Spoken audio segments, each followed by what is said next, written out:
তাসকিন আহমেদের অভিষেক ম্যাচে প্রথমবারের মতো জিতে গেছে শারজাহ ওয়ারিয়র্স, হারিয়ে দিয়েছে এমআই আমিরাটসকে 6 রানের রুদ্ধশ্বাস ব্যবধানে। তবে এদিন দল জিতলেও তাসকিন আহমেদ সুবিধা করতে পারেনি নিজের অভিষেক ম্যাচে, তাই তো বকাও খেয়েছেন নিজের বন্ধু এবং অধিনায়ক সিকান্দর রাজার কাছে।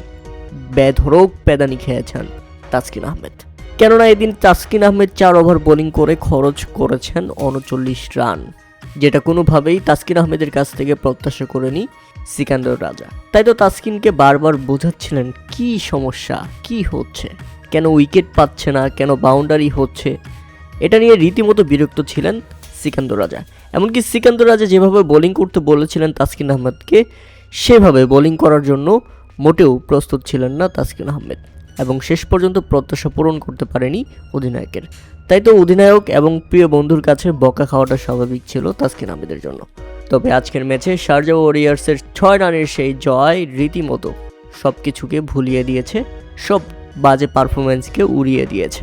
কেননা এবারের আইএল টি20তে এটি শারজাহ ওয়ারিয়র্সের প্রথম জয়। 4 ম্যাচ খেলে আজকের ম্যাচে জয় পেয়েছে শারজাহ ওয়ারিয়র্স, এই প্রথম জয় তাদের। তাই তো আনন্দ একটু বেশি হওয়ার কথা, এবং সেটাই হয়েছে।